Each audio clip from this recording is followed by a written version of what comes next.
Hello, and welcome to the Physical Therapy Owners Club podcast. I'm your host, Nathan Shields. And today I've got a returning guest. He's been on the podcast a few times in the past, and one of my first guests. And that is Sturdy McKee, physical therapist, business coach, advisor, speaker, author, all-around Renaissance man. Sturdy was kind enough to join my peer-to-peer mastermind yesterday to talk specifically about what owners should do and what they should consider in order to go out of network, especially with some of those lower paying insurances. And I thought, I wish I pressed record yesterday. So I invited him back to see if we could make a podcast episode out of it, because Sturdy has a unique experience, I think, in the physical therapy space, although more people are doing it. But he also has helped many owners get out of some of their lower paying contracts. And I thought, why not share that experience with the audience today? So first of all, Sturdy, thanks for joining me, man. Yeah, thanks, Nathan. Appreciate it. For the audience sake, of course, they can go back and listen to your history a little bit in our past podcast episodes, should they find it. But specific to your experience in the out-of-network sphere, tell us a little bit about your ownership journey and what took you that way.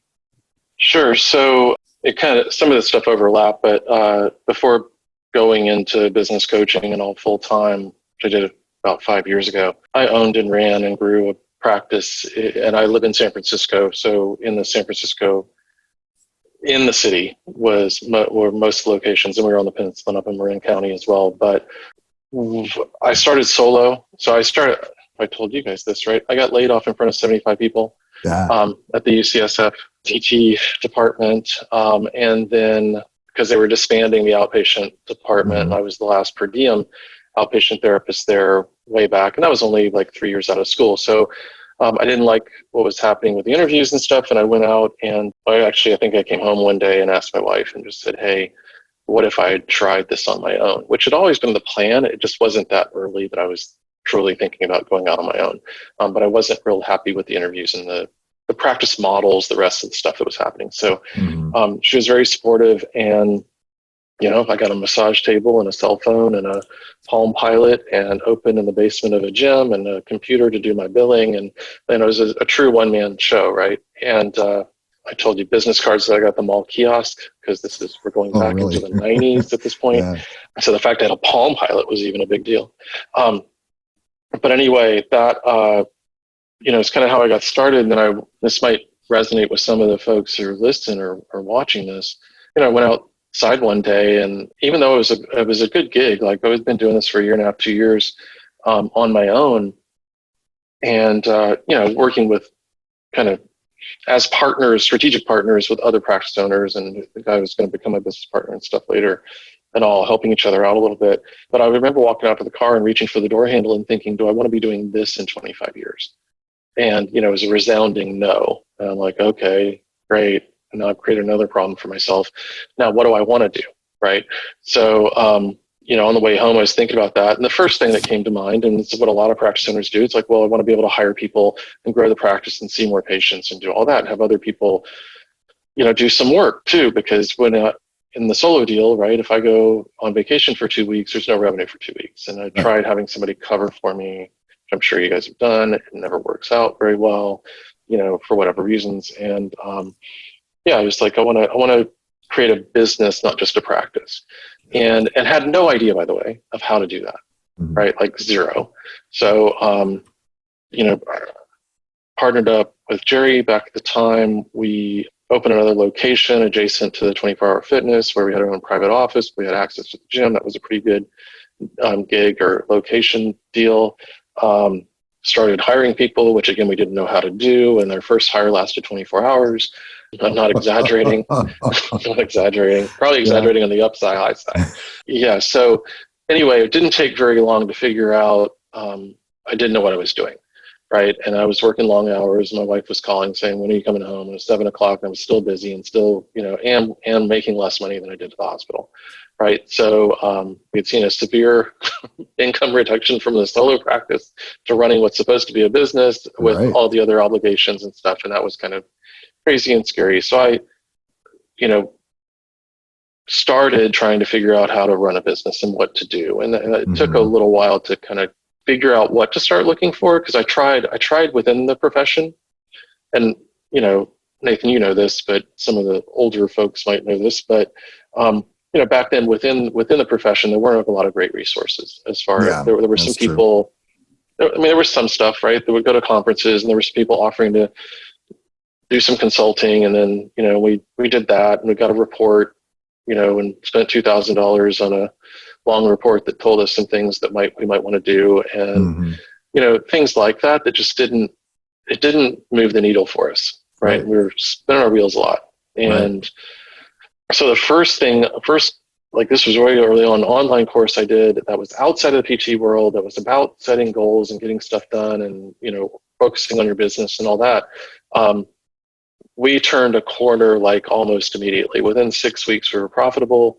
Within probably about 12 to 16 weeks, I was done with my day at 2:30 in the afternoon. Nice. Right. Remember, I'd been going home at 8 o'clock at night before. Right. And I was like, wow, this is like magic. And by the way, I wasn't like so many of you. I wouldn't leave the office at 2:30, right? Because I felt guilty. So I'm done with all my stuff, and I'm wandering around until my staff started telling me to leave and leave them alone, that they know their jobs and get out of the way and stop that and whatever. So then I could play, early bird golf or whatever and leave. But that was a revelation for me that, hey, there are some things out here and the resources and things I could learn and do that are going to qualitatively change my life and change the business and change the rest of it. Mm-hmm. So, went through a couple different coaching programs, did, use mentors, started just soaking up and learning and paying for education, anything I could do to get better on the business side.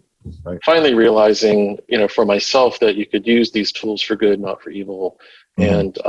And, you're in charge. You can make the decisions that you want. So you can learn how to sell and then do it ethically and honestly and whatever. So those are things I made a deliberate effort to do over like the ensuing 15, 20 years. Right. Mm. And so I don't, we won't even go into that. Sorry. So along the journey, one of the things I did, and this also might resonate with some folks, is I set goals for us to grow the business. And the mistake that I made was I set top line goals. Okay, meaning I set a gross revenue goal. I wanted to be to get to $4 million. I wanted to have X number of clinics. I wanted to have X number of employees. Right? And we achieved those. We got to 4 million run rate. We got to all the rest of it. And as I told you yesterday, we ended up with the same profit as we were getting at 2 million, right? Or even less than, meaning the profit margin, the percentage had shrunk, and I hadn't paid enough attention to that, preserving that. And we got bigger. We were seeing a lot more people, but the complexity had increased exponentially. And meanwhile, the reward side of things had not increased with it at all. As in your profit margin didn't increase. Well, profit margin did. Okay, so difference. So for those listening, right, profit is the money, the dollar amount. The margin is the percentage amount. So the profit margin was lower. Mm-hmm. The dollar amount was the same. And I'm like, it wasn't even double, right? We doubled the size of the business or quadrupled the size of the business. And the profit was still essentially or close to the same. Yeah. Which, that's not what's supposed to happen, right? Right. So that caused me to, and all of us and my partners and some of the staff and all too, to really stop and think and look at it and take stock. And that's where some of the business ideas and training, and we talked about this before, but the cost per visit, and I have a former client now that still says that was the thing, that was the epiphany for me. I went back and looked at it, and that was the thing that motivated me to contact you, to make changes in my business, all the rest of it. So if you're listening to this and you don't know your cost per visit, start there. What's your cost per visit? And if you're not offering a bunch of other stuff that you need to carve out and separate in your accounting and your books, your cost per visit is all your costs divided by your visits. Okay? Because if that's the only thing you're selling, all your costs are related. If you have costs that are unrelated, I don't know, not sure why, but if you do, right, for whatever reason, carve that out and come up with what your cost per visit is. But that will start to give you a baseline to be able to look at what you're getting paid by whomever. Yeah, so pretty simple. I mean, and everyone should know that. Unfortunate thing is, since we don't have any business training, and if we did get some, it was post facto after PT school and opening our Yeah. clinics typically, right? That's not a statistics that we measured when we signed up with the contracts, the insurance contracts as they came before us. We didn't take the time to see, what does it cost me to see a patient? And is this contract going to give me a profit? And insurances have played that really well, played us really well because of our ignorance, but also because that's what they're going to do. And so because we didn't know that, we were ignorant to that one statistic, we took on all comers. Pretty much. And their whole game, right, has been to reduce their costs, reduce their expenses and their liabilities, and they're essentially operating on a lowest bidder model. Right. So, we did, and everybody wants to show them how they want to show them outcome measures, right? We want to prove to them we're worth something. We want to tell them we're different from everybody else. Well, we're seeing people for longer, or we're PT only, or we have this extra special way of doing things, or whatever. They don't care. They literally don't care. So I do have people ask me or approach and say, well, how can I negotiate with the insurance? Well, you can quit. The only time I've ever seen a payer negotiate, at least, unless you're the only pelvic health game in town, right? Or the only hand therapist for 100 miles or whatever. If you're another ortho practice, like so many, the only way I've seen any of them negotiate is when you tell them you're not going to take it anymore, because they don't have to. We live in a capitalist system and society. I was talking with a couple other capitalists and entrepreneurs the other day, and we got off on a for-profit insurance healthcare system, and even we have problems with that, right? Because when there's a profit incentive to not pay claims and not take care of people, that's contradictory. And that's one of the things I love about this business and this industry and healthcare in general is if you're doing the right thing for people, you will generally be rewarded. As long as you're not selling it for less than it costs you to deliver it or whatever. Right. But, if you see people through to finish their plan of care and their goals, you're going to make more money. Good. You did better by the patient. That's aligned. That's where those things are lined up. And it's not, you're not selling somebody something they don't need. You're not trying to trick them or manipulate them. You're giving them what they need in the best, most efficient way that you can. If they weren't in the best, this is something you ask your therapist if you're having trouble having them see people and finish out the plans of care. Did you write the best, most efficient plan of care? Yes. Did you get the patient buy-in to that? Well, yes, no, maybe so, whatever, right? It's like, well, you need to get their buy-in, not just tell them what to do. That's a little tangent. But if you're doing that and people are showing up, you're going to have a more successful practice. Okay, that's cool because your patients are more successful, right? And then the reflection on your brand and what they say about you is better. It's a really nice synergistic way of, it's a good business in that sense. Right? Now, the way it's a bad business, aside from being manipulated by insurance, is if you do your job, the patients go away, right? So you got to have a way to stay in touch so they come back to you when they need you again, right? Exactly. But I used to tell patients that point blank, some of them if they knew a little bit more about business, I'm like, yeah, it's great, but it's a terrible business model. Like, what do you mean? I'm like, well, if I do my job, you leave. And they would kind of laugh and go, oh, yeah, okay, I get it. That's right. So the first step for owners, those who are listening, is to figure out, number one, cost per visit. Pretty easy. If you don't know how to get it, talk to your bookkeeper, CPA, go on to QuickBooks Online, whatever you got to do. Keep it simple, though. Keep it as simple as possible. Cost for last month over the number of visits you saw for the last month. And the more you can get that over months and then even a year, the best average you're going to have with that number, right? That's the first step. What do you tell people to do next? What's the next lowest hurdle then after figuring out your cost per visit? Aside from maybe not asking your CPA because they're going to make it way more complicated than it needs to be. Maybe. Just tell me your cost per visit. I don't care if it's a fixed cost. Get the numbers, ask the expenses, do your visits, figure that out yourself. Yeah. And you don't have to pay them for a couple hours of work. Yeah, so your cost per visit. The next step is to take a serious look at your contracts and see, are they all covering your costs? Because at a minimum standard, you want them to at least you want to at least be breaking even, right? I mean, we don't want to stay there, but as kind of our first step, it's very likely that if you're in network with a bunch of payers, that some of those payers do not meet your costs. Right.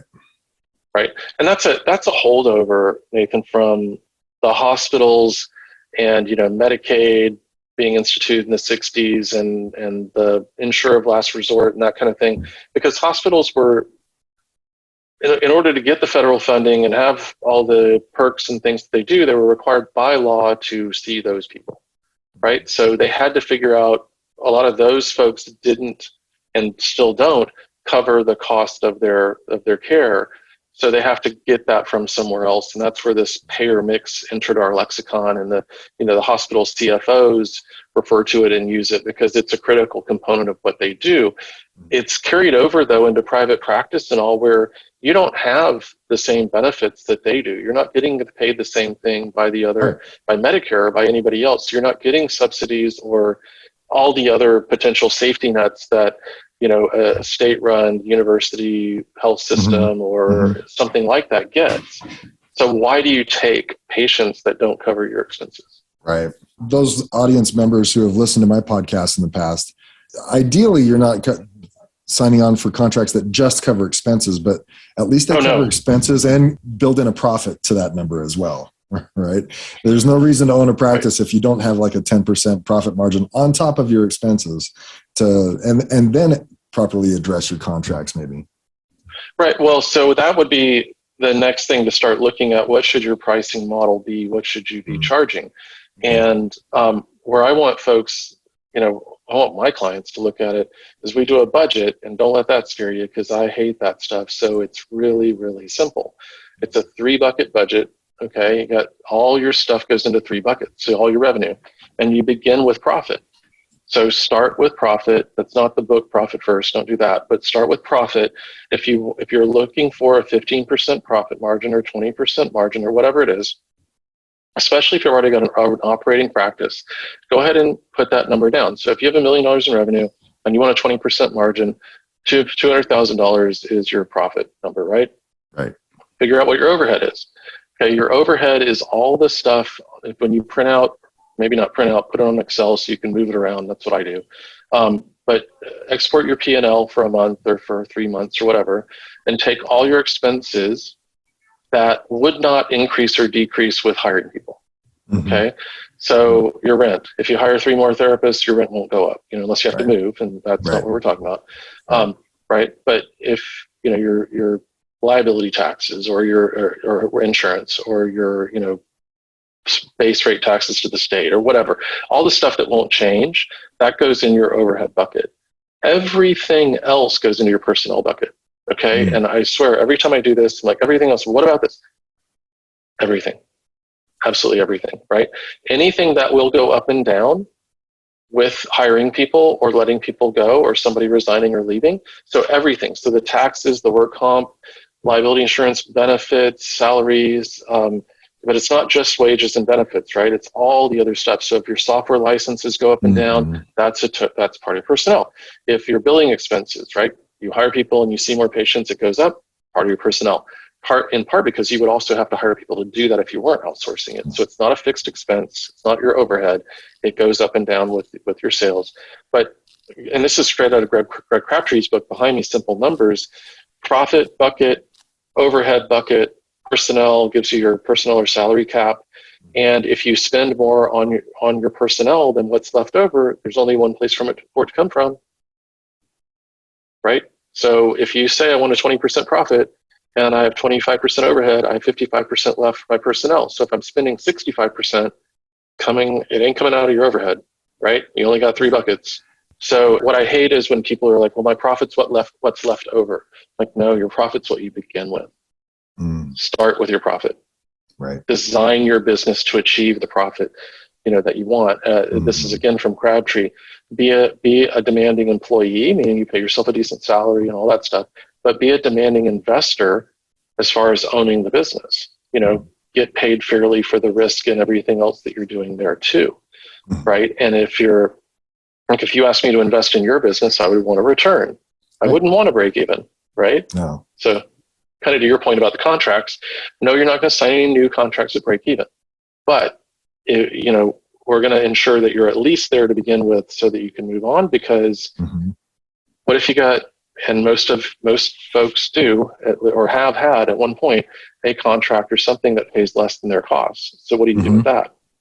Yeah. So And before we get into that, what's the Crabtree book you're alluding to? Oh, simple numbers. Okay, Just look yeah, up Crabtree simple numbers. You'll find it. It's straight talk. I'll say profit something, but you figure out your cost per visit. You've set your money up into your profit, personnel, and overhead. And now you have, next step is probably just, okay, get your contracts together. What are you getting paid on average with each contract? And compare it against what that number is, right? Yeah, I mean, there are a couple, compare that first and then think about, should I continue to accept this? There may be some, like on those ones that you're kind of break even that aren't a straight up case rate or per diem rate, there may be some efficiencies. There may be a way to create a 10% margin out of that that's legal and ethical through operations and whatever. But yeah, you got to have a baseline in order to even be able to in order to even be able to know what to look at next. Right. So you want to establish those things and kind of lay them out, and then you can decide where you're going to intervene, what you're going to do next, right? Yeah. So let's say that you see one where you're getting paid $18 less per visit than your cost. Mm-hmm. We're probably not going to make that up through efficiencies, right? So that might be one that I want to consider exiting. And I want to pause for just a second and say that, I've gotten these comments before, well, you're out of network, well, you're in San Francisco, well, you're to whatever. I don't even own a clinic anymore. I got no dog in the fight at this point. But if I came to you, well, here, start with this. I'm not against the insurance companies as payers. I simply want them paying you enough. Right. Okay. So we're not in any kind of crusade or diatribe to get everybody to go out of network. What I want is for them to pay you enough that it makes sense for you to be under contract with them. Mm-hmm. Okay. But then back to that idea of if you're getting $18 less a visit than your cost from a particular payer, and you're not sure whether you should leave that, then I'll pose it to you kind of two different ways. One is I will bring you another 1,000 visits a month at that rate.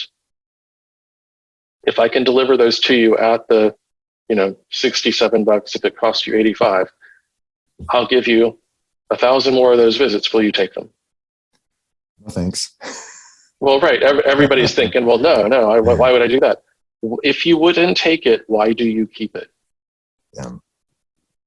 Okay. So if you don't want more of that, why do you keep what you have? And everybody knows, well, the doctors won't, refer to me and all this stuff. That is old thinking.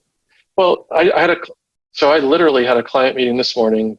They're going out of network with a particular payer. He's done the communication to patients, done the communication to physicians and stuff. He had one 92-year-old patient come in with her daughter who said, I got your letter. It sounds like you can't do anything for me anymore. And the daughter and he looked at each other and they were just like, that's not what the letter said, right? She was just trying to get out of coming to PT. It had nothing to do. And you heard the excuse yesterday during the mastermind. That's the first thing that came up from one of the guys in our group. Right. We want to be able to tell the doctors and want to make it as easy as possible for them to send us all their patients and not have to consider who we don't take as at in-network rates versus you hear that. That's the common refrain. Well, here's the other piece of feedback he got from a physician. Good job. He said, the doctor told him, I am tired of them taking advantage of us. He used different verbiage. But that was the gist of it, right? And he's like, good job. Give it back to them. They don't deserve you, basically, right? Because there's a method of communicating all this stuff too. And there are also some other things that we should probably talk about that you need to do before you just start canceling contracts, right? Because canceling contracts is scary. And where are those patients going to come from? But you start thinking about, these dynamics, right? Of if I really am, and I've seen this over and over again, I've seen it worse, but I really am losing $18 a visit on people with this payer. Does it make sense for me to continue seeing them?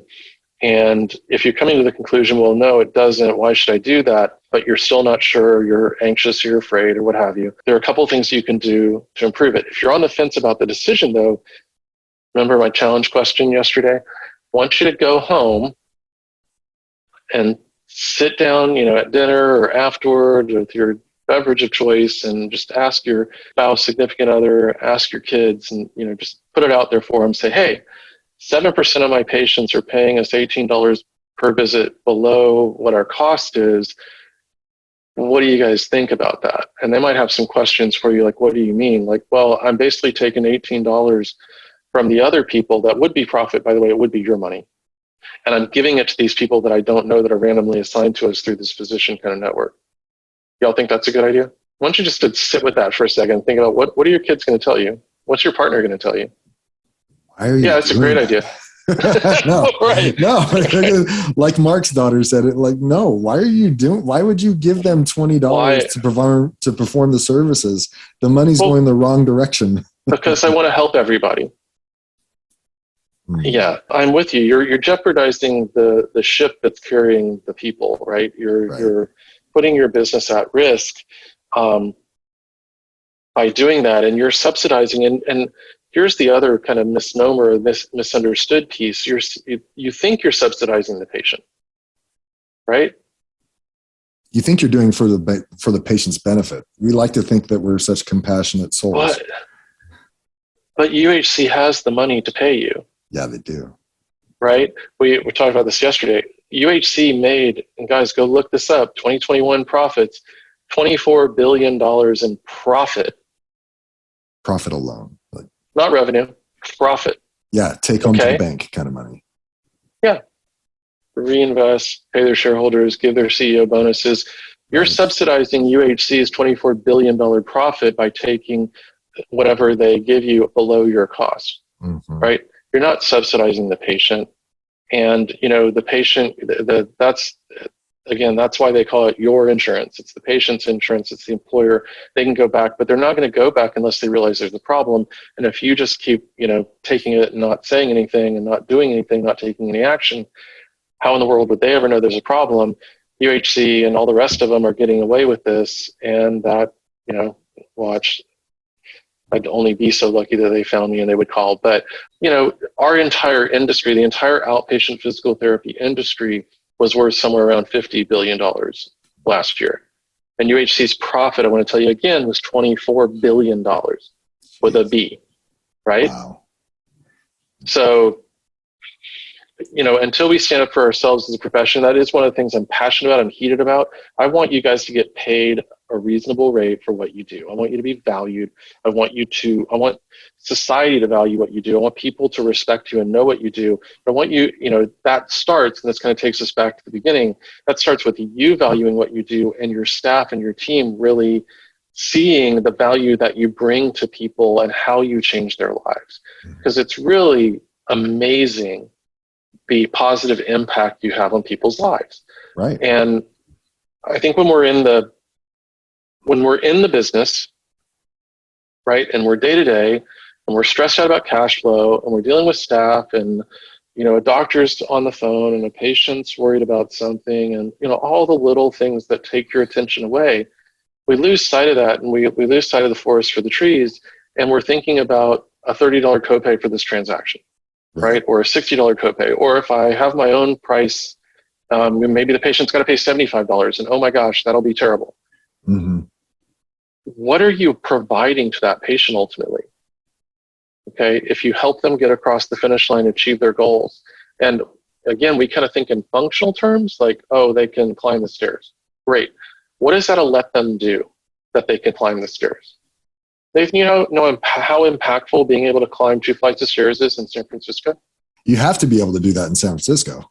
Everybody has stairs almost. I mean, my kid, even the other day, there was something on next door, and it was a ground floor apartment kind of behind a garage, but somebody said, this guy broke in, got to look, my son's looking over my shoulder going, well, how did he break in? He's on the ground. Because everybody here lives on, my first story flat is on the second floor. It's the garage underneath, right? Right. So by empowering people and helping them to be able to climb the stairs, they're staying independent in their home.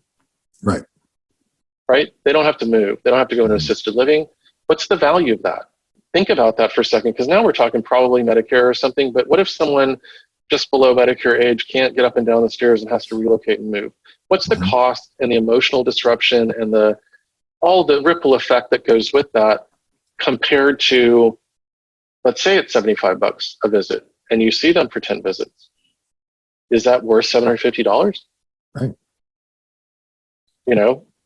That, again, the value that you guys bring, the value that everybody who would be listening to this brings to people is amazing. And it's inexpensive at almost any rate. Yeah, especially compared to some of the alternatives. Well, exactly. What are the alternatives? Yeah, physician visits, surgeries, MRIs, X-rays, medications, you name it. Compared to those, we save money. We save the whole industry money. We save the entire system, the entire society, a ton of money. Mm-hmm. We help people in amazing ways, and we get paid the worst of anybody for it. Right. Yes, I get upset about that, right? Mm-hmm. And by the way, you mentioned one, and I always want to bring this one up. What if they have surgery? They still generally need PT. Right. Right? So they didn't avoid one thing, they just added a whole bunch of cost to it. Mm-hmm. Right. So, I want owners to understand kind of what the basis is, and then be able to charge what they're worth, but also be able to feel good about it and get their staff and their teams on board with it. Because we as a profession, I'm talking about all licensed and other kind of ancillary, everybody involved with this industry and this business, there's a little bit of the Peace Corps gene, right? There's a little bit of the volunteerism. We're in an environment that's being run by for-profit major corporations and stuff, and that's who's determining our payment and what we're worth. And they shouldn't be. You should be, and your patient should be. Right. So starting with figure out your cost per visit, compare that with your contracted rates that you're receiving, right? And then really getting the mindset of getting comfortable in the mindset that you are worth more, that you provide greater service as a whole for these patients than what you're getting paid typically from insurance companies, and change the narrative to, no, these are our rates and this is what I deserve for this service care, right? And so then the next steps, based on what you were sharing with us yesterday, was get comfortable. The way you put it was upping your game, right? Figure out how you can improve that patient experience. How can you improve what's unique about you and your clinics, so that you can show that off, so the patients, when they come in, can get a different experience there than anywhere else. That also includes great care. Right. And I'm gonna do a quick plug. So Matt and I have been working on this, and we're releasing it. Okay. The best physio business in the world. Uh-huh. Yes. And awesome. Around the upping your game stuff, that's in there, and the KPIs and a bunch of other stuff. And it's a workbook. It's not a narrative. We're not going to tell you a bunch of stories about when I was 23 and what I did and all the other crap you don't want to hear about. This is a workbook that I wanted to design for my kids to learn how to run and build their businesses. Mm-hmm. And there'll be a generic version for all small business and stuff as well. But the idea there is the how to up your game. What we're looking at is you already, number one, if you've got a business and people are coming to you, you're already doing something really well. Okay, I'm just going to start there. Something makes you stand out. There is a reason people come back to you, right? And they came to you in the first place. So your unfair advantage as a practice owner, even if you've got 6 or 10 clinics, is that you can talk to your target customer probably today, tomorrow, right? You can go in the next room. You can, while you're treating patients, whatever, you can talk to these people. You know who they are. Your ideal patient, by the way, is not necessarily whoever pays you the most. It's not necessarily, it's not the 40-year-old female. Okay, that's ATIs and everybody else is the big guys. Target customer. You are unique and different. Who do you love working with? Think about, and part of the reason I'm saying it's not the 40-year-old female is because when you start defining that person demographically, you lose sight of who they are. Okay, and where I want you to think and kind of change your mindset on that side is, who do you love? Who are you excited about seeing first thing Monday morning? Who will you move your lunch for? Not because it's the right thing to do or you need to or whatever, but because you would rather see them as a patient than go to lunch. Okay. Who are you excited about being there late on Friday afternoon, even though you've got to drive up to Tahoe and go through traffic and stuff, and you're like, no, this is going to be a cool start to my weekend because they're just awesome and I love them. Okay. Yeah. Those are the people that are your target customer. Those are the people you're going to talk to and ask, why did you come to us? Why'd you send your mom? They're going to tell you what's unique about you. Okay. Right. And the other thing about that demographic thing is if you do that, this is where it gets confusing for people. Like, well, they're not all 40-year-old women. Right. They're not. There might be a 17-year-old cross-country runner. There might be an 83-year-old tennis player. There might be, a 42-year-old in a wheelchair. I don't know. But whoever those people are, there's a psychographic, behavioral thread that is similar in all of them. Right. So those are the folks that are going to be like, they're motivated, they appreciate you, they like what you do, they see the value in what you provide. You're more energized after working with them or while you're working with them than the rest of the time. Those are the folks that you want to talk to them because you want more of those people, and they exist. And they're not they're not a demographic segment. They are a psychographic segment, if you will. But then you up your game. You think about them. And you think about all the touch points in your business. Okay, you make a list, and the list sometimes gets a little long, right? We have this broken down in the book too, but what you're looking at is all those touch points. How many of those are your moments of truth? Okay, because you don't necessarily want to be known for your intake paperwork, right? But your intake paperwork is a touch point. It's one way they experience your brand. Right. Okay, so when they're doing that, my goal was always to make that suck less, right? It's not great. I don't want it, but I don't want it to be terrible. So if I can neutralize those things and make it okay, or improve it even a little bit, or make it even a little bit better than okay, great. But that's not really what I'm hoping people go talk about at dinner tonight, right? So the things that you want to be known for, the things that those people told you, how awesome you are and why you're different and why they came back to you and why my doctor sent me to this other place the second time and I've tried it, it was terrible and I came to you. Why?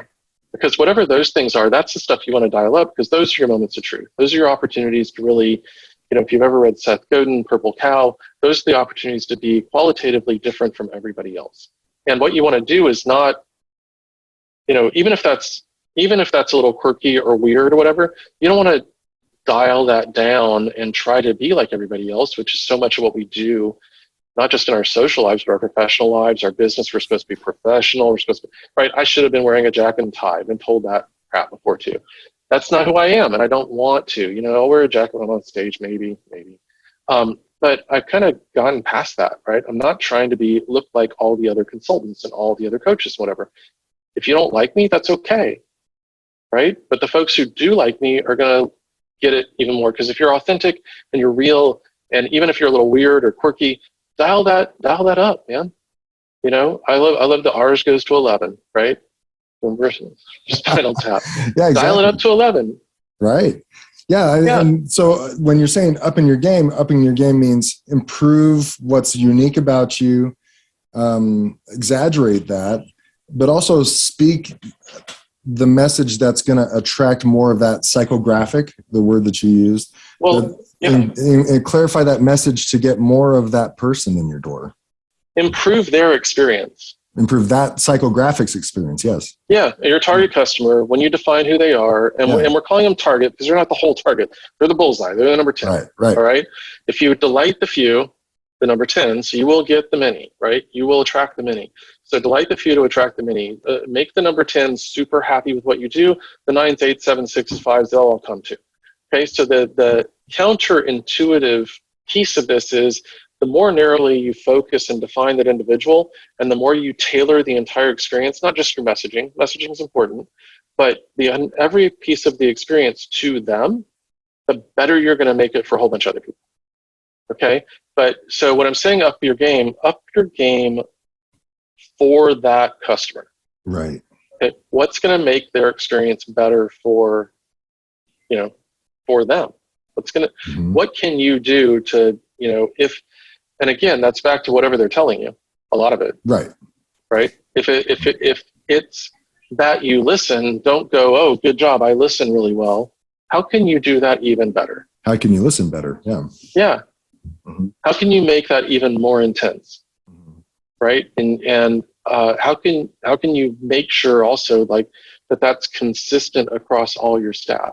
Right. Can you practice it? Can you create processes around it? Can you train to it? Can you make sure, recruit people accordingly, right? And you're just accentuating and dialing up the thing that makes you unique, whatever that might be. Right. Mm-hmm. That's not really what I'm hoping people go talk about it, right?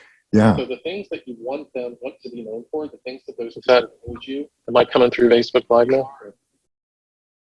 Yeah, I'm here. Sorry.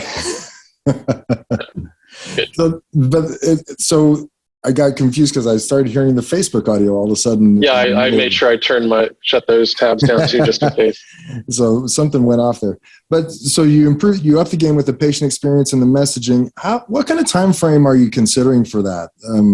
Of course, it depends on how quickly you implement things, and it could be very individualistic. But if someone's like, okay, I'm going to really dial this in, I got my cost per visits, and I'm going to up my game. Have you seen or experienced how long it takes for people to really grab a hold of what that patient experience is and improve it enough to? Yeah, what do you say? Well, and I've done this in my own business, and I've helped lots of people, dozens of practice owners now do this as well. And the answer that really comes to mind, Nathan, is about twice as long as you think it's going to take. Okay. So, you can do some of these in tandem, some in parallel, right? Meaning that you can look at your contracts and stuff while you're raising the bar on your customer service game, right? While you're improving your touch points, while you're looking and focusing on those moments of truth. You can look at other things that you can add on. But I want to kind of also say that there's no finish line per se. Yeah, it's always in motion. And even when you think you've got it dialed in, you might find out something from your NPS scores and surveys that you need to work on. You might have a payer that everything was going great with that decided to go from 130 to $67. And now, you're faced with another decision. So it's the playing field's moving, the goalposts are always moving. So I'm not sure it's ever completed. I think what you end up with though is a process. If you do this stuff and you implement it and you do it well and you commit it to your playbook, that you can repeat it. Okay, so then when in 3 years from now, when some other payer that you thought everything was cool with dropped their payment, like in California years ago, Schwarzenegger came into governorship, he wanted to get rid of work comp fraud, so they basically slashed work comp and created a disincentive for people to be doing it at all. So work comp went from $100 and something to 58, right? Well, it's a state-run program. We didn't think the rates were going to drop by half. Right. You don't expect that, but it happened. Now they're back. They're not 58 anymore. But at the same time, it's like, okay, so what do? Do you adapt with that? That brings up another one. They're not 58 anymore. So do you opt back in? Canceling a contract doesn't mean that you never, ever, ever, ever go back and take them again, right? If the environment shifts, if they figure it out and raise their rates and it's a reasonable one for you and you want to opt in, that's fine too. But now you've got a process that you can repeat and you can iterate and improve upon as well, right? Because we talked about this yesterday, but don't cancel all of them at once. Okay, pick one that's small. Pick one where if everything goes wrong with it, it won't cripple your business. That if you make a mistake, you'll learn from it and you can move on. If a physician gets really upset and stops referring to you, okay, you learned. So, be judicious about the decision you make and which one you're going to let go. Even if you've got 4 that are really bad, pick one, make it small, test it, go through, work on your communication, improve it. There is an art to all of this as well, and make sure you're doing all the steps, and then you learn from that and you get better and better at it. And I didn't ever cancel everything at once. It was as the market shifted, as the payment rates went down. We were in network with Cigna for a very long time until they went from $130 a visit to ASH and 60 or 70 or whatever it was, with all the additional demands and bureaucracy and paperwork and red tape. But you know what? It made that decision really easy, and it made the process really clean and simple. and straightforward because we'd already done it a half dozen times. Where do you find most of your owners that you talk to that are doing this? Where do they drag their feet the most? What's the hurdle? What's the hiccup? Because I can imagine if you're talking about the patient experience and upping your game, they could really drag that out and try to get it perfect and just kind of drag their feet, say, well, Yeah. I don't really have that quite dialed in yet, so I'm not sure I want to go cancel that contract just yet. Yeah, but that you're probably right, but I think that's really it's an expression of their fear and anxiety around it. Exactly. Yeah. So yeah, the biggest thing is around themselves. Once they decide that they're going to take a deliberate risk, a measured risk, a calculated risk, and do this, then there are other hurdles. Some of it's just coming up with the letters and the verbiage. And for my clients, I've got templates and I've got things people have used and ideas, and I'll review all that stuff with them and make sure and raise issues, and I try to preempt. We also will test it with certain target safe people that we can share it with, that they can get feedback from their actual target customer, and from the physicians that are important to them and all that stuff. So it's a longer process than you expect. Okay. So it's not just canceling and going out, but that's in order to do it safely and intelligently and to mitigate the risk. And if something does go wrong, it doesn't cripple you. It might hurt, but you can fix it. But then the other biggest impediment, I think, is getting the buy-in from your team. Because this seems to happen not all the time, but it happens frequently enough to really be noticeable, is that there is a therapist on staff who says, oh, my patients who are randomly assigned, so I don't know why theirs are any different, but my patients can't afford the new rate. They also don't. That's based entirely in subjectivity and fear. They don't know that. They don't know their patient's financial situation. And again, people can say whatever they want to say. So the patient can say, oh, it's really expensive. But I told you this, right? A block and a half from my house, I was taking pictures to send to clients who are dealing with those kinds of ideas or those kinds of things or whatever of, it's the front of a little Japanese restaurant with these sake bottles, and, this little half bottle of sake costs $70, and there's a beer bottle next to it for $9, and there's another for $26, and there's a bigger bottle for like $18 or something, right? People will pay for what they value. Right. And it's our job to connect the value with what they're doing and what they're investing. And we get really, really hung up on the money, but that's not even the biggest impediment to people coming to see most of us, right? The time, the effort, the getting off work, or the going home late, or the whatever it is they're doing, we are not convenient. No. Right? They're already making a serious commitment to come see you, especially 2 or 3 times a week, out of their normal week, right? I don't want to go see you 3 times a week and spend the drive time, the parking, the time I'm there with you, away from work, away from family, away from whatever. That's a major investment. The money almost pales by comparison to some of the other things. And you're gonna hurt me, right? That's a perception, right? Hopefully you're not, but I might be sore. I've got to put forth effort. I've got to get uncomfortable. You're gonna touch me. I don't want you to touch me. All these other things that we take for granted, or we kind of see, and like we're there, oh, we're busy. They're in and they're out. We don't think about all that other stuff. All that we're making a huge investment, right? So, it's way more than just the money. And that's really just for frame of reference to start thinking about, okay, if I make it awesome, they get what they want, they achieve their goals, and not even just their functional goals, but remember, whatever that transcendent goal is, right? They get to play soccer, they get to run again in the races, they get to kids, stay in their home, pick up the grandkids, travel to throw the ball with their grandkid, travel with their family, whatever. All those things come into play, and we don't think about that. Now, sometimes we tell a patient story, or they come back in, or they send us.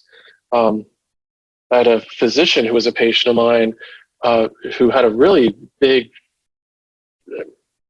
she was in pretty bad shape, right? I mean, she wasn't sure things were going to be cool. And, but after the course of treatment and a couple months later, sends me a picture of herself on the ice with her hockey team, right? And she's like, you're You guys are awesome. Thank you so much. That's what she got from it. Right.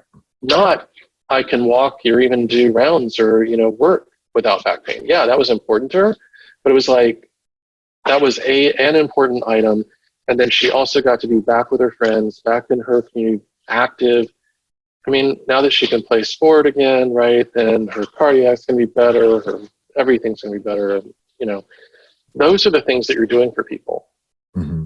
And then we get, well, I don't know if they can pay a $40 copay versus a $35. Yeah. And that person in particular, yeah, she's a doctor, but I'm sure she would have been happy to pay $1,500, $2,000 so she could play hockey again, right? Well, yeah, but hey, this is another one that thanks for saying that. When we rank our benefits, right, emotional is the most compelling, and people will be like, wait a minute. Emotional, functional, and financial are the three types of benefits that you provide people, right? And you already mentioned the financial. Like, we save people tons and tons of money. They don't even realize it, right? But we save the society and system a ton of money. We save the individual patients a ton of money. If you don't have to have surgery, saving you a ton of money. We tend to get caught up on that again, but that's not the most compelling. And then functional is better. But the other thing about functional is, in the healthcare world, that's not guaranteed. Yeah. Right? So if I'm buying a furnace, the functional really it kind of falls below financial, because the furnace is going to work, right? If it doesn't, I take it back. So, I buy the one that's going to function for the size of house I have or whatever, but function is table stakes in that world. In your world, in our world, it's not, right? So would she have paid a lot more? Yeah, maybe. For a guaranteed outcome? Oh, yeah. For someone she trusts? Yeah. But, I'm not even trying to go say, oh, I should have charged her more. No, I want to have it be great value. I want it to work. But right. Again, it's what they get from it. Mm-hmm. I mean, it's what you do. It's what I do. It's not just that we help your business be more profitable or something. It's that you have more freedom, you have more time, you feel more in control, you're more respected, your team's running well together. All those things that are, like, they reduce the stress. You see the effect on people, Mm-hmm. And yeah, it's cool that the P&L looks better, but that's not the end all be all, right? Yeah. Oh, I got to go on a vacation for 2 weeks and my business didn't fall apart. Right. Oh, cool. Right. I mean, to me, that's normal, right? To them, that's like the first time in 12 years, right? Exactly. But how cool is that? Like, oh, well, let's do it again. Can you do 4 weeks next time? Mm-hmm. What? Yeah, if you put all the things in place and your team knows what they're meant to be doing, and you have the right people in place, and all, yeah, you can. And they kind of go, whoa, I never thought of that, right? Yeah, do it. Totally can. Mm-hmm. Totally can. Yeah. But hey, back to your thing, the first step is mentally, can I do that? Can I get over it? Is that really what I want to do? And then owning that goal and creating a strategy to pursue it. That's what you guys do with your patients every day, though. Yeah. To get a little bit into the weeds, what you did with your practice then wasn't just what Aaron LeBauer might, or how they're set up as cash-based therapy, where it's simply $175. I pay you, you pay me, and then we're done. You're teeing this up for me, aren't you? No, well, I know. Where I'm trying to go with it is, and not necessarily the semantics of cash. And I know you have your ideas on that. Strong opinions there too. Yeah, exactly. But separate from that, and maybe people aren't used to what you were doing in this model, and that is finding out what the insurance would pay for you to be not participating.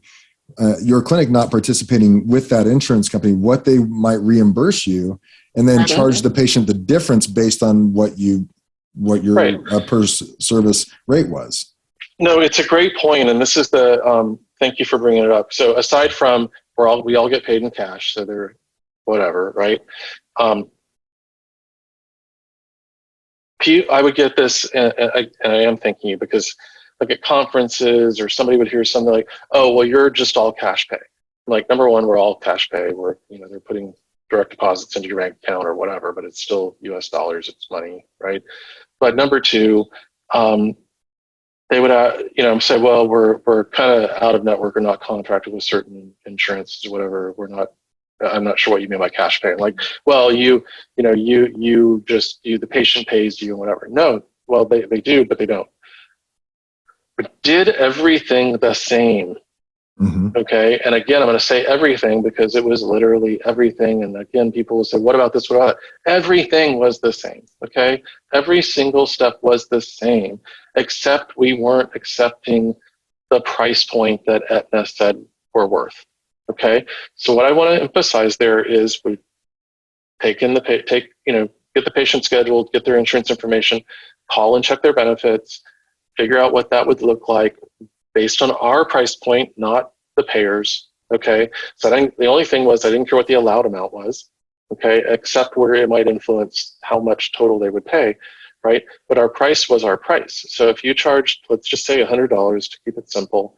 If your price is $100 and you're non-contracted, I don't like out of network because that's their terminology, not ours. Right. But I'm not contracted with pick one, ABC Insurance, and their out of network, their not contracted rate is they're going to pay $40. Well, then I call the patient back and say, hey, cool. So, your insurance says they'll cover $40 of it. Our price is $100.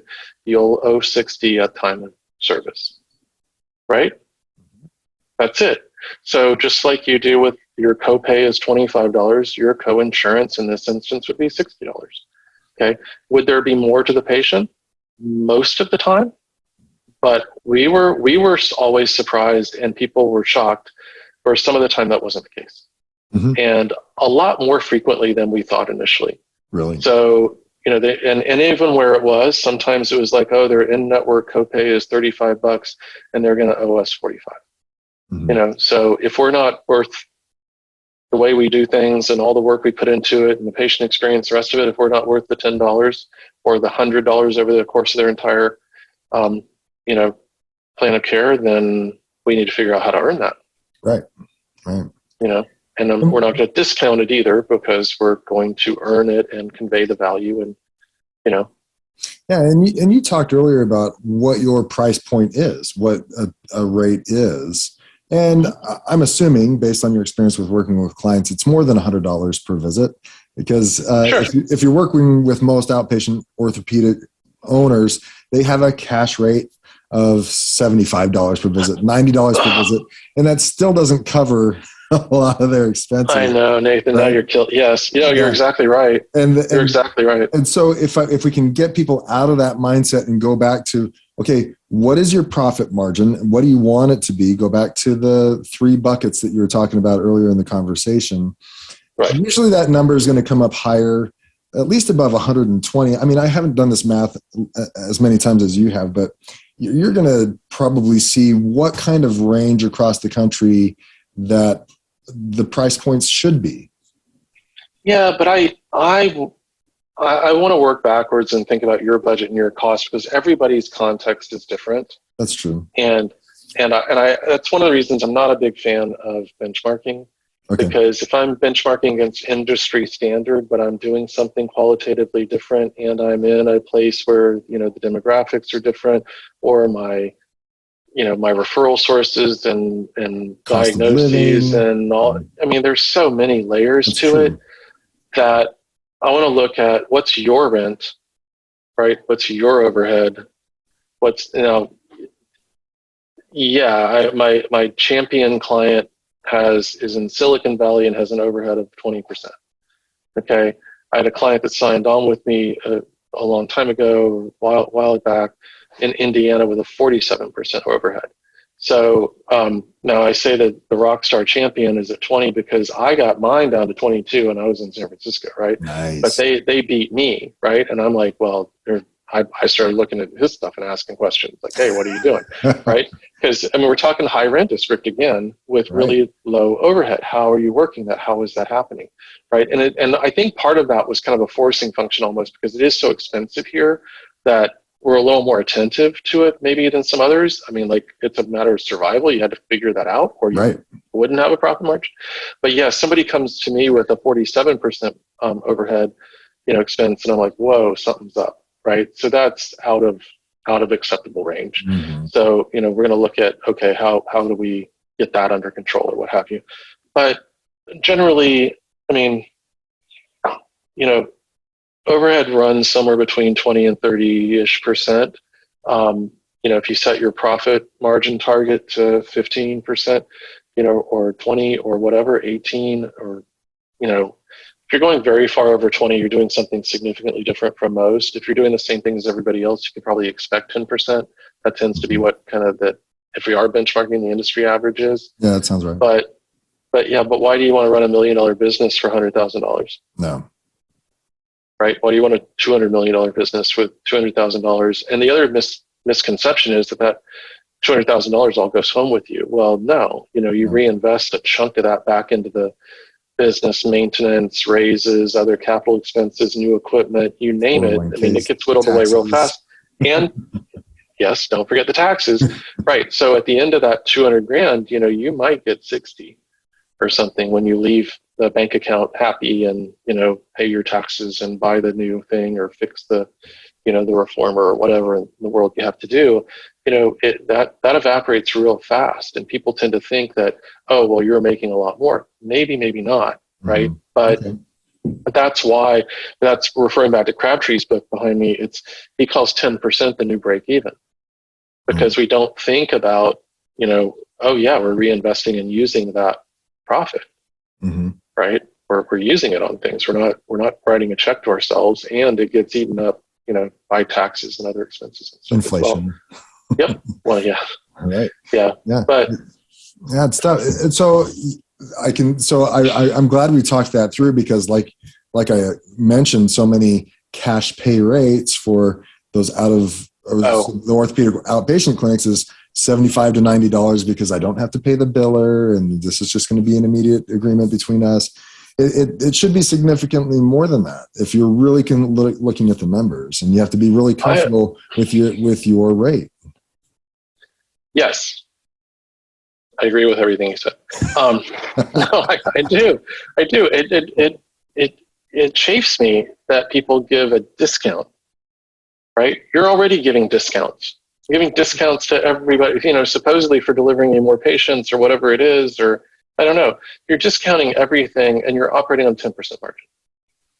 I think about this. I think about this every time we go to one of the local coffee shops, right? And the owners are parents that their kid was in one of my kids' classes all through elementary school and they'll always undercharge us. Right? There's always a discount. And sometimes I look at it and go, they're giving up their entire margin and probably more. So I always leave the bigger tip and stuff when they turn around and whatever, because I'm like, it's owner operated. It's the couple that runs it. And I'm just like, if I bought $12 worth of stuff and you gave it to me for $8, yeah, maybe you're covering the expense of the coffee and the pastry and whatever, but you've got other expenses, your salaries, your replacement, your overhead, your rent, taxes in San Francisco, all the other crazy stuff that they have to put up with. And I'm like, I'm going to put more than the $4 difference back in the tip jar, right? Because I want to support the small business owners. I don't know why we do that too. I know the feeling of it and how it sometimes feels good. But again, if you're at all in doubt, go home, talk to your kids, right? Tell them, hey, we cost us $85 and we really should be charging $125. And, I'm giving it away $90 if somebody pays the time of service, or $75, even worse, right? Yeah. It's like, which is typical. Well, yeah, but why? I mean, what's your kid going to say to you, right? If they're why 4th, 5th grade or higher, they're going to be like, what if yeah, I'm sitting there in my head going, when I was 12, I would have gone in there and collected 125 and kept the other 50 and given you 75. I would have been totally cool with it, right? My little entrepreneurial head, like, maybe I'll split it with you. I'll give you 100. I'll keep 25 for every one I collect. I'll do that after school. Right. Well, I love how you said that your processes don't change at all. If you wanted to keep some in-network contracts, if you want to participate in some contracts and not participate in others, the processes don't change. You simply say, this is what they are willing to pay us for not participating in the contract. And maybe you don't add that last phrase, for not participating. This is what your insurance is willing to pay us for our services at our press. This is what they'll cover. based on Well, what this is what they say they'll cover, by the way. this is what they say they'll cover. You know, there you go. You have to that. cover yourself, right? This is what they say they'll cover. This is our rate. So when you come, you're going to be expected to pay this at each visit. Right. And then you still build the insurance as an out-of-network provider and expect a payment in return. No different than the in-network thing. You're just doing it on an out-of-network basis. And so based on that, I think that's where some people lose that nuance gets them hung up because they're assuming if I'm going to drop the contract, then maybe I'm just going to charge $150 a visit. Everything's going to change. No, it's not. Changes. You're still going to charge them $150 in total, but their insurance is probably going to kick in $60, $75 per visit. Or $125. I mean, you don't know until you call and find out. Exactly. Right. Yeah. Well, and that was the other thing, right? And people would say, patients. So I'm thinking back to like a patient call and going, well, what is, aside from Blue Cross, which out here was like $25 for everybody if you were out at work contracted with them, right? But they would call and say, well, what's Blue Shield going to cover? And I'm like, I don't know. Like, well, don't you see a bunch of Blue Shields? Like, well, yeah. Well, how come why don't you know? Like, well, because Google's contract is different from Nordstrom's, is different from city and county, is different from, so that's why we call on every single individual patient. Mm-hmm. The thing with that is like, oh, that's more work. Yes, it is. It's more work. Okay.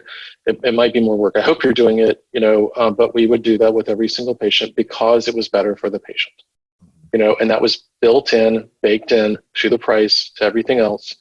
Right, to the operations, to the system, to the hiring, to knowing how many people, staffing, all the rest of it.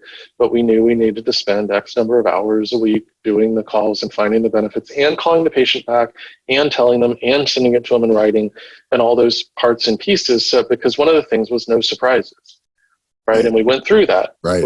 We went through that. At one point, the communication was not great internally, and there were some folks trying to keep it a secret, and the patient would show up and be upset. It's like, well, why are they upset? Well, we didn't tell them. Well, why didn't you tell them? Well, it was a lot. We were afraid to tell them. Like, so you waited till they're here to surprise them? That's the solution? After they owed the money? Right. Well, or now they're not going to stay, but now they're angry that they drove over. Like, seriously, that's no. So being as transparent as possible, letting people know what they're in for.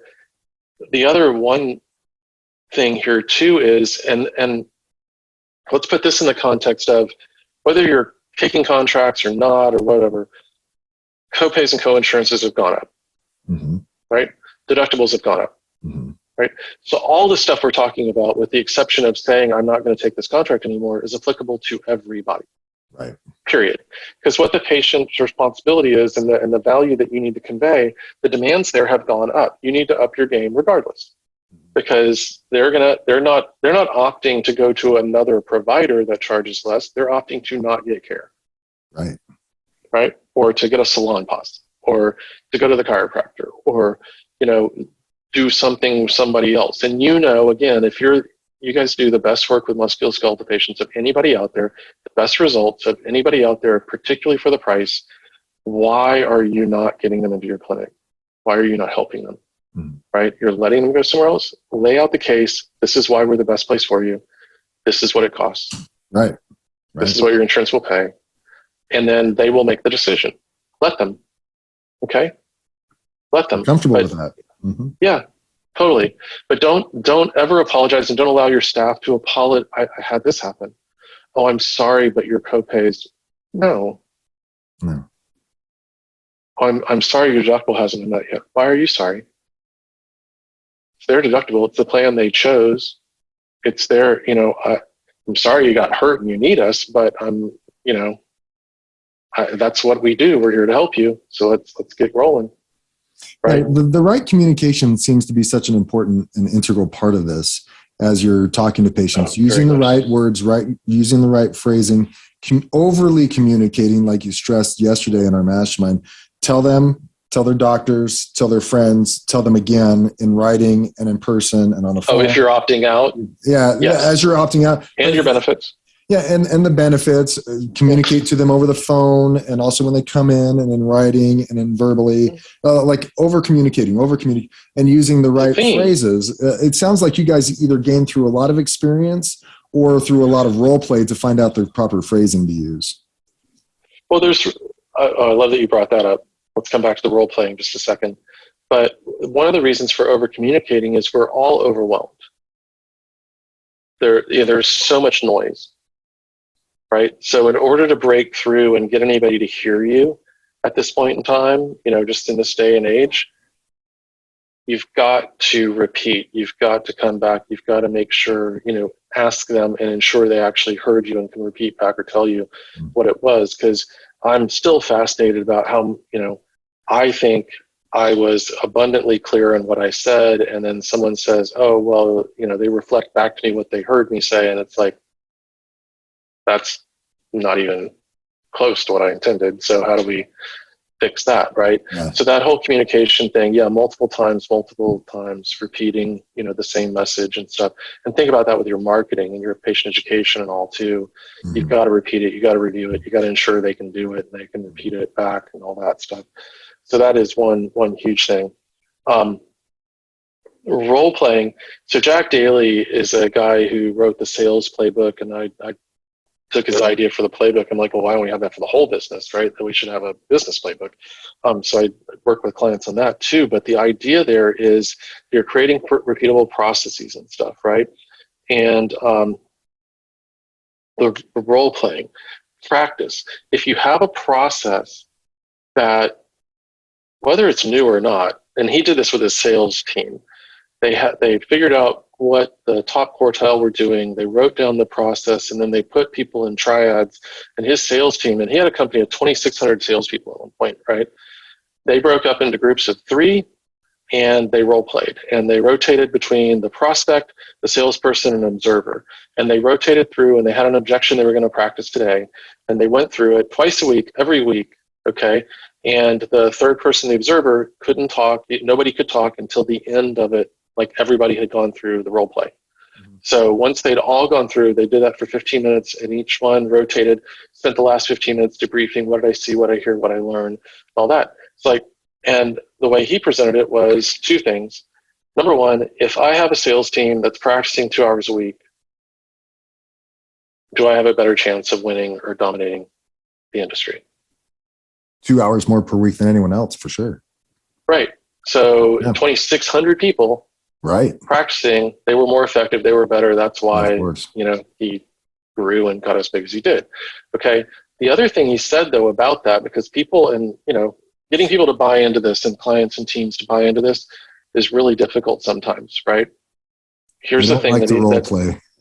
No, I mean, nobody does. We don't like to, we like to pretend when we're kids, right? And we'll pretend other times, but we don't like, with your coworker sitting there doing what you do every day, you're not going to pretend I'm the patient. It provides amazing insights to watch valuable. Other people. Right. Really, I could not agree more. It's really valuable. And when you can get people to test it and try it out, you can do it at a staff meeting and kind of see, they start to see it. They will be uncomfortable, but they will start to see the value. They'll see how somebody else does it. They'll start learning. They'll be interested, right? The other thing Jack said, though, was if you're not practicing with each other, you're practicing on your customers. Ooh. Yeah. You don't want to do that. No. Well, right. That's exactly. That's what went through my head. I'm like, oh my gosh, we're practicing on patients. Uh-huh. Right. And that's like, and from my perspective, right, one of the things I work with my clients on is trying to become the coach of their team, not the hardest working player all the time. Right. So moving into that mindset of mentality, at least a couple hours a week. But, if you take that analogy out, right, and think about like your kid's little league team or soccer team or whatever, and there's no practice, and they go out on the field, and the coach is like, okay, Timmy, you're playing first base, do your best, right? How's it going to work out for you against a team that's practicing 5 hours, 6 hours a week? Right. You're going to do all right? But is that what you're doing in your business? Mm-hmm. So overcoming those objections, getting your team to start to buy in and see the benefits. And I'm not suggesting you have everybody doing 2 hours a week, right? That was a very specialized, specific situation. But if you're never practicing with each other, never role playing, never creating a safe space to screw up, to make mistakes that you can learn from or share with each other, where is that happening? Because we're human, we are making mistakes, we are messing up. If we're introspective, perhaps we learn, but Yeah, to speak to that point, I have a friend of mine, Mike Bills, who he and his team will spend 30 to 60 minutes a week role playing how to get a referral from a patient, get a family or friend from a patient. And doing that on the regular basis has become such that their patient referrals are like 10% of their new patients. 60% of their new patients come from family and friend referrals of current patients, right? Because they focus so much on that role playing and talking to a patient about who in their network needs physical therapy and why, right, and how they can help them. It's not even physical therapy. Who needs my help? Who needs my help? I like that. Right. Well, who else could we help? Mm-hmm. Right. Think about that for a second. Who do you know? You go home tonight, somebody's going to be complaining about their knee or their back or the neck or their whatever, right? I had a client, he would do this. He'd give them a business, hold a business card in his hand and go, when discharging somebody, I know at least 2 people who could use my help. Mm-hmm. Right? And then I wrote my cell phone on here. You give that to them. You tell me when they're going to call. Okay? Because you're going home. You've achieved your goals. What I really, really need from you, especially if somebody asks, well, how can I help you out, guys? You were wonderful, whatever. He's like, you can replace yourself. Right. Right?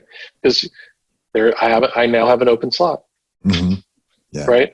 Yeah. So there are lots of ways to go about it, but I love your emphasis on practice and role playing, because that's how we can mess up. That's how we can get better. Well, I love that, and thanks for your time. We've spent plenty of time on this today's study. I really appreciate it. It speaks to, one of my clients I shared with you yesterday, 30% of his visits per week were such a poor pair that that 30% represented 10% of his gross revenues. Right. And it took him a couple of years to finally write the letter and go out of network with them. And it was scary. It took him 2 years because of the fear. And what the importance of this conversation is to help owners understand that it doesn't have to be. It requires a little bit more effort. It does require you to be a little bit more specific, which some people might not be comfortable with, but the benefits outweigh. And so it's important to consider that there is a process. Get to know your data, the objectivity behind it. So sometimes that data alone tells you the story and what you need to do, but there's still that emotional component like you were talking about. Sure. And then find a way to improve your patient experience, up your game, right? Be clear about the type of patients that you want to see and talk to them, really focus your messaging towards them, and then start with that smallest payer first and role play, figure it out, do what you need to do to communicate as much as possible and go forward, gain that little bit of experience and hopefully a win so you can learn and move forward and start getting paid what you're worth. Well, and the last thing I would say there is don't go it alone. And you don't have to hire me, okay? But get somebody to help you, because people have done this before, right? I mean, you've had experience with this. You can help people. I can help people. I've done this dozens of times. But this isn't a pitch for any individual. It's just, here's a last thought I'll leave you with. So people can use this when they're thinking about running their business, when they're coaching their team, when they're, whatever. We are conditioned, therapists particularly, but really everybody in healthcare, everybody in a professional position, whether they're an attorney, an accountant, an architect, or whatever, to be right. Right? We all got good grades in school in order to get into the PT school or graduate school or medical school or architect or whatever, right? You had to have really good grades, you had to be right, and you had to do it by yourself. Okay? Right? So, because what's collaboration called in school? and it's not group project, right? If you collaborate on your final exam, what do they call that? Cheating. Yeah. So we are conditioned, and think about how many years you were in school. Okay. And even if you're 60 years old and you've been out of school for 35, 40 years, and you're like, well, that's not me. I'm a team player. What about the people you're hiring? Right? What about the folks you're talking to and bringing out of school and stuff? They've literally had now imagine this, a 24-year-old with 2 decades of conditioning to be right and do it by themselves. Right. Right. So we are conditioned, taught, programmed to go it alone. Mm-hmm. And the irony is, the moment you graduate from school, nothing else is a solo endeavor. Everything's a team sport. And you're expected to fail and ask lots of questions, which you weren't conditioned to do earlier. Yeah, you're going to mess up, and it's totally cool. It's totally okay. Yeah. Right. One of my jobs is to make the mess ups not quite so bad, right? Skin your knee, don't break it, and get back up, right? But yeah, you're going to make mistakes. Embrace them. You're going to play on a team. Embrace that. Learn to do it. The better you're at it, better you are at it, the more success you're going to have. And don't try doing it all yourself. Don't try reinventing the wheel. Right. You don't have to. Mm-hmm. Yeah. Just simply don't have to. So that is one of the reasons why I started the podcast, is that I had developed this network of successful PT owners that, when starting my business, wish I had as a resource, to know that I wasn't on an island, and that these successful PT owners are willing to share their successful actions if you just ask them, right? And so would that have been nice back then? Oh man, yeah. Thus the importance of networking and learning, and there's so many other resources out there nowadays. It's great to see. That is a reason. It's time to collaborate, and it's time to get some support and guide you via experience and the network of others to improve your business. You don't have to struggle. Yeah, and I'm a big fan of masterminds, and I have one with another coach, and just tomorrow we have a meeting, and all that. But there's also real value in working with somebody like you, who's also seen. I mean, one of the advantages we bring is you've seen behind the curtain of so many other businesses and learn from so many other owners and all. It's not, when somebody says, I still get calls about, I want to talk to you about when you sold your practice. I want to talk to you about a time when you did X, Y, Z. And I'm like, that's great, but I got 75 other points of data that I can share with you too. Mm-hmm. Right? Because when you call somebody about their experience and when they give you advice, this is another one, when they give you advice, most of the time they're trying to tell you what worked for them. Right. And again, their context may be entirely different. That's where like you as a coach can come in and say, well, let's explore that and make sure we lay it all out and make sure we understand your situation. And yes, they might have done this, but is that going to work in this situation? And you can extrapolate that right back out to your patients, right? Right. Well, my buddy Tom only went 4 times to PT and he was fine. Well, you're looking like, well, his diagnosis was completely different. And he just wanted to walk home. He didn't want to play soccer again. And, you're like, what are you talking about? Right. Yeah. So you just got to you're doing it for the client. You're doing it for the patient. You're not saying, oh, follow me, do exactly what I did. Yeah. Yeah, exactly. Yeah. Well, again, thanks for your time and thanks for sharing today, Sturdy. It was awesome to have you. If people wanted to get in touch with you, how do they do that? Oh, sturdycoaching.com. Security coaching? Sturdy coaching. Sorry, Sturdy coaching. Or just Sturdy McKee on LinkedIn. I'm easy to find, right? With a name like Sturdy McKee. Yeah, for those listening, Sturdy is STURDY. There's no period. It's not sturdy.coaching. Nope, sturdycoaching.com. No period, no space, no slash, no underscore, no. Awesome. Yeah. All right. Well, thanks for your time again today, man. I really appreciate it. Yeah, thank you so much for having me, man. Appreciate it.